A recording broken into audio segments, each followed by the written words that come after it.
سوچیے ذرا کتنا اچھا لگتا ہے. آپ میری 2 ماہ کی بجائے 4 ماہ کی چھٹی منظور کریں. اب یا تو تاشفین بدلیں گے یا میں یہاں سے ہمیشہ کے لیے جاؤں گی. آپ میرے لیے دعا کرتے رہنا. میری بیوی کی، میری اماں سب کی دعائیں تمہارے ساتھ ہے. پر لگتا ہے تم نے اپنے گھر پر یہ نہیں بتایا کہ کہاں جا رہی ہو. سر آپ خود سوچیے، اگر بتا دیتی تو مجھے آنے کس نے دینا تھا؟ آخر تاشفین کی وجہ سے ان کے سب جاننے والوں میں اتنی سب کی ہوئی تھی. ولیمے پر بلا کر بھی پھر ولیمہ ہی کینسل کر دیا. خیر چھوڑو گئی باتوں کو، تم اپنا خیال رکھنا. اور صاحب جی نے زیادہ تنگ کیا تو برداشت کرنے کی ضرورت کوئی نہیں ہے. مجھے فون کرنا، اسی وقت لینے آ جاؤں گا. تھینک یو سر، پر جتنی دیر میں آپ یہاں آئیں گے میں خود ٹیکسی لے کر پہنچ جاؤں گی. بس یہی نقصان ہے، لڑکیوں کو خود مختار بناؤ پھر ذرا سی فیور بھی نہیں لیتی ہے. فیور لے لیتی ہوں سر.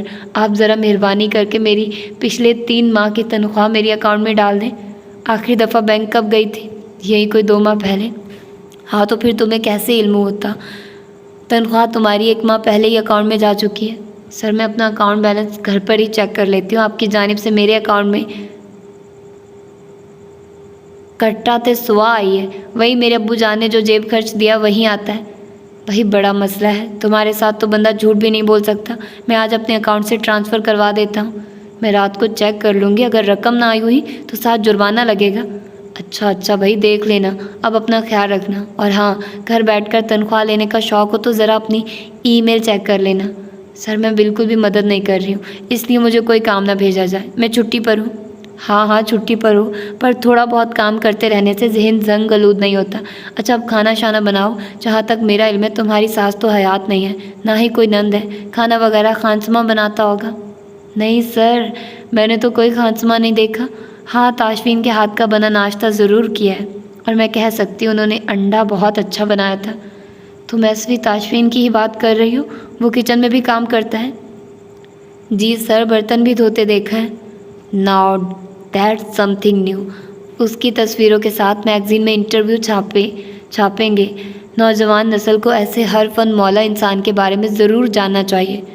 آپ چاہتے ہیں وہ سیدھا مجھے قتل ہی کر دے؟ تمہیں اگر ڈر لگتا ہے تو میں یہ کام کسی اور کے سپورٹ کر دوں گا. Okay bye. میری چائے آ گئی ہے.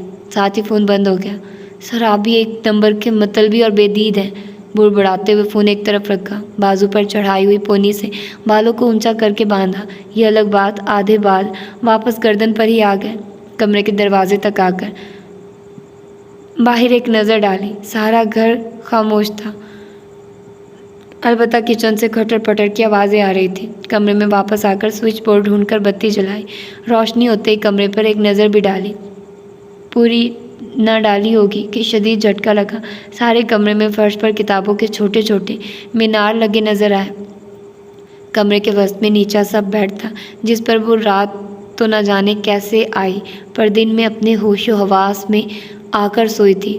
مگر کمرے میں موجود سامان پر فوراً نظر آ جانے کی وجہ سے غور کرنے کا وقت ہی نہ مل پایا. بیڈ کے علاوہ ڈریسنگ ٹیبل، ایک لکڑی کی الماری اور 2 سیٹر صوفہ تھا. کمرہ کافی کشادہ تھا. فرنیچر نے بھی نہ ہونے کے برابر جگہ گھیری ہوئی تھی. اصل رش تو کتابوں کا پڑا ہوا تھا. وہ چلتی ہوئی بیڈ کے قریب فرش پر جھکی اور جائزہ لیا. سب سے نیچے ایک اینٹ رکھ کر اس کے اوپر 8 جلدوں کا مینار بنا ہوا تھا. اس نے گنتی کی تو معلوم ہوا سارے کمرے میں کل 21 ویسے مینار موجود تھے. اس کے علاوہ الماری کے چھت پر تو نہ جانے کتنی ہی موٹی موٹی جلدیں نظر آ رہی تھی. انگلش، اردو کے علاوہ پنجابی اور فارسی میں بھی کہیں کتب یہاں پڑی پائی.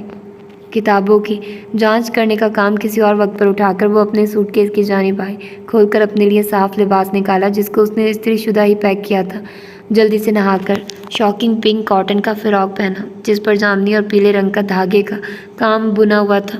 گھٹنوں تک آتا فراک اور ساتھ جامنی رنگ کا چوڑی دار پاجامہ تھا. تینوں رنگوں سے رنگا دوپٹہ سینے پر پھیلا کر بال تولیے سے اچھی طرح خشک کرنے کے بعد برش سے سیدھے کیے. پیروں میں لیدر کے چپل پہن کر باہر آ گئی. سامنے کوئی بھی نظر نہ آیا تو کچن کی جانب ہی آ گئی. اندر اسرار احمد اکیلے ہی اپنی ویل چیئر پر بیٹھے میز پہ بکھری ہریالی کو کاٹ کاٹ کر اس کا سلاد بنا رہے تھے. السلام علیکم انکل. اس کی آواز پر وہ مسکرا کر متوجہ ہوئے. وعلیکم السلام. میری بیٹی کیسی ہے؟ ایک دم فرسٹ کلاس. آپ یہاں اکیلے کیوں بیٹھے ہیں؟ باقی لوگ کدھر ہیں؟ T20 میچ لگا ہوا ہے، وہیں دیکھنے کے لیے ساری عوام چھت پر ٹی وی کے سامنے بیٹھی ہے۔ چھت پر کیوں؟ ادھر ہی دیکھ لیتے، یوں آپ کے پاس بھی تو کوئی رہتا۔ نہ بیٹی، میں تو ایسے مواقع پر بڑا خوش ہوتا ہوں، ذرا خاموشی ملتی ہے، ورنہ تو ادھم مچائے رکھتے ہیں۔ پر وہ میرے آرام کے خیال سے اوپر تھوڑی جاتے ہیں۔ ہم سائے کا جنریٹر چھت پر رکھا ہے، ادھر لائٹ جانے کی صورت میں شو کا مزہ خراب ہوتا ہے، ادھر تسلسل قائم رہتا ہے۔ جگن کو ہنسی آ گئی۔ اچھا تو یہ وجہ ہے؟ ہاں بالکل۔ تم بیٹھو، میں کھانا نکال دیتا ہوں۔ دوپہر میں تمہارے لیے اتنا کچھ لے کر آیا، مگر تم سو گئی ہوئی تھی۔ میں نے فارغ سے کہہ کر سب کچھ فریج میں رکھوا دیا تھا، اگر کہو تو وہیں گرم کر دوں۔ نہیں تو تازہ کھانے میں میتھی بنی ہے، حسیب کو آواز دو، تندور سے روٹیاں پکڑ لاتا ہے۔ اس کو میچ دیکھنے دے، اور آپ کو بھی میرے لیے زحمت کرنے کی کوئی ضرورت نہیں ہے، میں خود ہی لے لیتی ہوں۔ کچھ ہلکا پھلکا کھانا چاہتی ہوں تاکہ ڈنر سب کے ساتھ کر سکوں۔ ویسے کیا ڈنر آج بھی کل والے ٹائم ہی ہوگا؟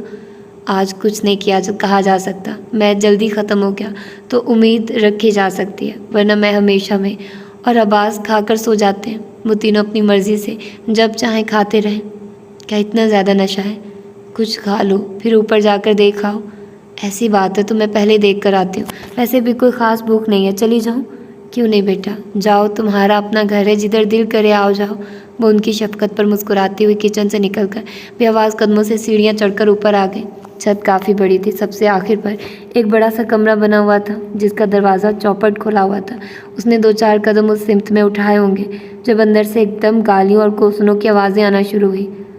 چلو گئی بھینس پانی میں، اب نہیں یہ ٹکنے والے، جب تک ساری ٹیم آؤٹ نہ ہوئی سکون سے نہیں بیٹھیں گے۔ حسیب کی بات پر جواب نہ جانے کس نے دیا۔ اوئے بے غیرتا، بندے کی شکل اچھی نہ ہونا تو کم از کم بات ہی اچھی کر لے، بڑا آیا تجزیہ کار کہیں کا۔ کوئی ضروری تو نہیں کہ ایک پلیئر آؤٹ ہوا ہے تو ساری ٹیم ہی جائے گی۔ میری بات لکھ لو، اگر 2-4 اوورز کے اندر ساری ٹیم گھر نہ گئی تو آج کا ڈنر میرے بڑے بھائی کی طرف سے، اور اگر چلی گئی تو آج کا ڈنر تمہارے بڑے بھائی کی جانب سے۔